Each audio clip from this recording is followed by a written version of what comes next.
នេះជាក្រុមចចកព្រៃប្រឡ័យកូនមន់គេម្នាក់សិតតែមានទោសពីបទផ្សេងគ្នាដូចជាអាខ្លាហើយនឹងអាតោពួកគេជាប់ទោសពីបទលួចធ្វើស៊ីកូនទាកប៉ាចំនួន3ក្បាលកាលពីថ្ងៃទី15ខែ12ឆ្នាំ2025ជនសង្ស័យ2នាក់អាខ្លាហើយនឹងអាតោបានពាត់ធ្វើស៊ីកូនទាកប៉ាអស់ចំនួន3ក្បាលដោយមិនបន្សល់នៅសាកសពឆ្លងការស៊ើបអង្កេតទើបដឹងថាពិតជាពួកគេទាំងពីរនាក់មែនបានពាត់ធ្វើស៊ីកូនទាកប៉ាចំណែកឯមេខ្វៃមេបុផាឆ្នាស់ហើយនឹងមេធ្លាក់កាលពីថ្ងៃទី16ឆ្នាំ2000ខែ12ឆ្នាំ2025ពួកគេបានលួចធ្វើស៊ីកូនមេលេខអស់ចំនួន3ក្បាលដូចគ្នាដោយព្រលឹមស្រាងដោយកូនមន់ទៅទាំងចុះពីទៅនំពួកគេបានពាត់ធ្វើស៊ីកូនមេលេខអស់ចំនួន3ក្បាលរួចដោយម្ចាស់បានមកតាន់ឆ្លងតាមការស៊ើបអង្កេតនិងពិនិត្យតាមដានទើបដឹងថាពួកគេម្នាក់សុទ្ធតែមានបទឧក្រិដ្ឋនិងបទល្មើសរៀងខ្លួនអ្នកខ្លះទៀតបាននាំគ្នាទៅពាត់ធ្វើស៊ីកូនមន់អ្នកខ្លះទៀតពាត់ធ្វើស៊ីកូនទាហើយអ្នកខ្លះទៀតបានពំស្បែកជើងម្ចាស់ពីផ្ទះទៅក្រៅផ្ទះហើយអ្នកខ្លះទៀតពេលដែលម្ចាស់បើកទ្វារចំហភ្លេចខ្លួនបានលួចជួលទៅក្នុងរោងបាយដើម្បីលិតចានដូច្នេះហើយម្នាក់មានទោសពីបទផ្សេងគ្នាតុលាការក្នុងស្រុកក៏បានកាត់ទោសដាក់មន្ទីរឃុំឃាំងពួកគេ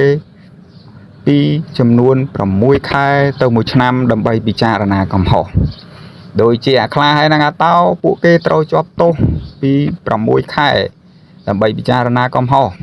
បើសិនជាពួកគេបានកែប្រែនោះពួកគេនឹងបានរួចខ្លួនបើមិនបានកែប្រែទេពួកគេនឹងត្រូវបញ្ជូនទៅរៀនសូត្រនៅប្រទេសវៀតណាមតាមរយៈម៉ូតូអាសង្ការេនេះអាខ្លាហើយនឹងអាតោចំណែកឯមីធ្លាក់ហើយនឹងមីខ្វៃមីបុផាឆ្នាស់ហើយនឹងមីចចកព្រៃពួកគេកាលនៅថ្ងៃទី26នៅវេលាព្រឹកព្រលឹមស្រាងកូនមន់ទៅចុះពីទំនំពួកគេបានពាត់ធ្វើស៊ីកូនមន់អស់ចំនួន3ក្បាលដោយកូនមេលាជនោះពួកគេដែលបានពាត់នៅគុំជែកហើយចាប់ដើម្បីធ្វើជាចំណីម្ចាស់ក៏បានលឺហើយតូតតាន់ទើបដឹងថាពួកគេនេះមានការគិតទុកដើម្បីចាប់កូនមន់ធ្វើជាចំណីជាយូរមកហើយ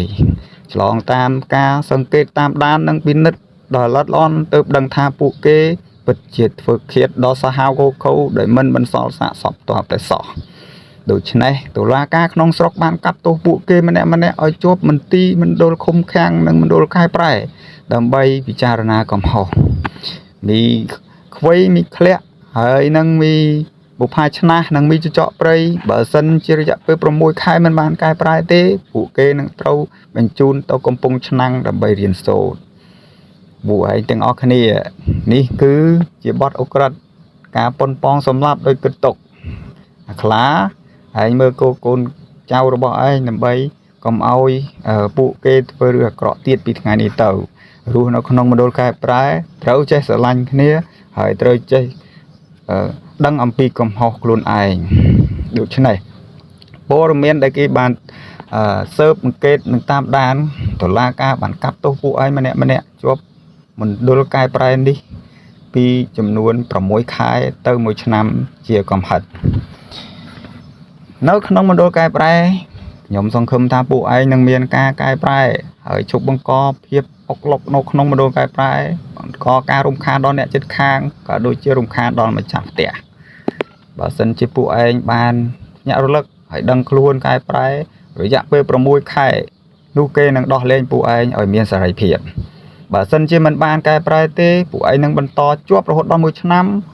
ហើយពួកឯងនៅក្នុងមណ្ឌលកែប្រែនេះជារៀងរហូតដល់ពេលណាមួយដែលម្ចាស់ឯងលែងលោកចេញទៅក្រៅនេះគឺជាព័ត៌មានរបស់ក្រមចចកព្រៃប្រឡ័យកូន